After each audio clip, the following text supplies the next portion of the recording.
কারণ তাদেরকেও নেড়েছিল, অনেকে ব্যবসা বাণিজ্য শেষ করে ফেলছে, অথচ একটা পরিচয় দেওয়ার মতো তাদের কোনো জায়গা হয় নাই। অপরদিকে নিষ্ক্রিয় এবং অনেক বিতর্কিত লোক এখানে কিন্তু এসে গেছে। ওনার সাথে আমার যে আশুগঞ্জ কাউন্সিলের পূর্বে যে কথা হয়েছিল,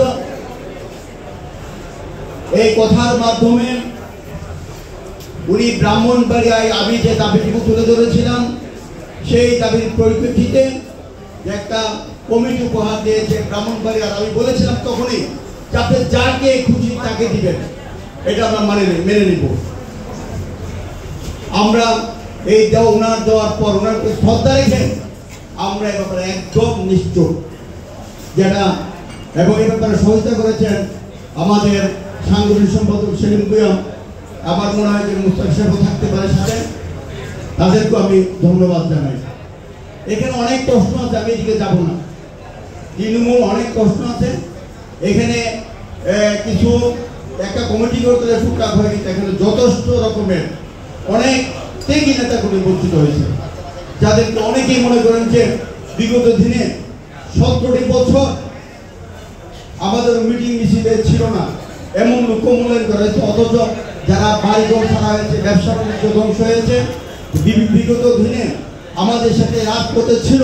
আমি যদি এই কথাটুকু যদি না বলি, তাহলে তাদের কাছে আমি মানে অন্যায় করবো, যে কথাটি তারা আমাদের বিভিন্ন চোখের পানি ফেলায়। তারা আমাদেরকে অন্যায়টা ছিল, আমাদেরকে অপরাধটা ছিল। আপনারা অন্যভাবে নিয়ে না বিষয়টা, কারণ তাদেরকেও অন্যায়টা ছিল, অনেকে ব্যবসা বাণিজ্য শেষ করে ফেলছে, অথচ একটা পরিচয় দেওয়ার মতো তাদের কোনো জায়গা হয় নাই।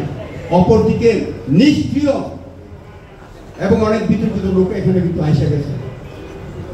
যাক, আমি এ ব্যাপারে বলবো না, অনেকেই যা হইতেছে এতজনের জন্য আমি এ ব্যাপারে বলবো না।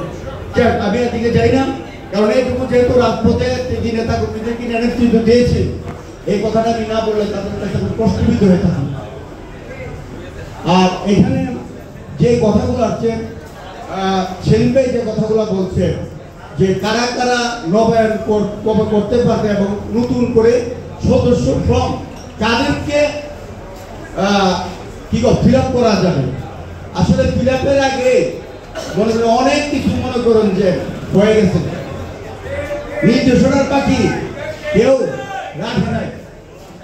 এমন অনেক বিতর্কিত লোক যারা আমাদের ছেলেদের উপর রান্না দিয়ে আঘাত করেছে, মামলা দিয়েছে, বাড়ি থেকে গিয়ে আঙুল দিয়ে দেখে দিকে তাদেরকে ধরে দেওয়া হয়েছে, এমন সুযোগ্য পদ্ধতি পেয়েছে।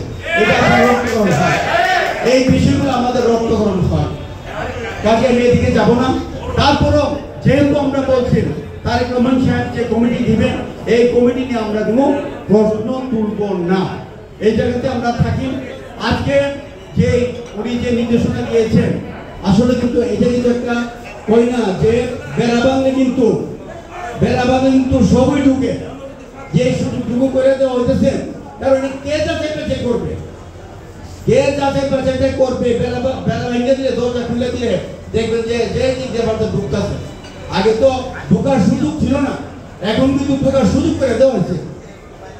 এইটা আপনারা কড়াকড়ি ভাবে খেয়াল করতে হবে। কেউ করে ঠিক না, দেখবেন যে ফর্ম দিয়ে চলে গেছে, লাইসেন্স চালাইতেছে, এই জিনিসগুলো হবে, কিন্তু এইগুলো তো হবে। এটা কিভাবে নিয়ন্ত্রণ করবেন, এইটা আপনাদেরকে চিন্তা ভাবনা করতে হবে, এটা কিন্তু চিন্তা ভাবনা করতে হবে। কাজে আমি কথা না বাড়িয়ে আপনাদেরকে সেটুকু বলবো, অন্তত এখন আওয়ামী লীগ আছে বাংলাদেশে নাই, কিন্তু তারা কি দেশে চলে গেছে? দেশ ছেড়ে চলে যায় না, কিন্তু তারা দেশে আছে। কিন্তু বড় বড় রুইকাত্তা গুলা বিদেশে পালাইছে, কিন্তু যারা নেতা কর্মী, ছোটখাটো নেতা কর্মী যাদের আপনজন আছে, তারা কিন্তু ছায়া দিয়ে রাখছে দেশ, তারা কিন্তু ছায়া দিয়ে কিন্তু দেশে রাখছেন। একটু মনে করেন যে একটু যদি পরিবর্তন হয়, যদি কোনো কারণে একটু মানে হয়, একটু সুযোগ হয়, দেখবেন যে আল্লাহর মধ্যে তারা কিন্তু রুইটা দাঁড়াবে। আজকে আমাদের সদস্য করতে গিয়েছিলাম, কমিটি করতে গিয়া যারা যত রকমের ভয় ভীতি, মামলা হামলা এগুলো অপেক্ষা করে দলকে সামনের দিকে নিয়ে গেছে, শ্রম দিয়েছে, জেল খেটেছে, তারা যাতে বঞ্চিত না হয়, তাদের দিকে খেয়াল রাখতে হবে, তারা যাতে বঞ্চিত না হয়।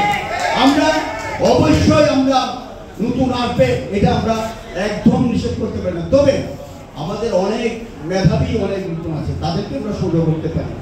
কিন্তু এখানে আওয়ামী লীগের মিছিল করবে, মিটিং করবে, দাও দেওয়া দৌড়াদৌড়ি করবে, তারা এখন স্কিম বাঁচানোর জন্য আমাদের সাথে হাত মিলাবে, পরে আবার আমাদেরকে আঘাত করবে। এই বিষয়টা যাতে না হয়, এই বিষয়টা যাতে না হয়, আমি কথা না বাড়িয়ে ব্রাহ্মণবাড়িয়ায় যাত্রা শুরু করলো অত্যাধুনিক সুবিধা সম্বলিত সেলুন ফারুকি হেয়ার হেভেন, পুরাতন জেলখানা সংলগ্ন ব্রাহ্মণবাড়িয়া।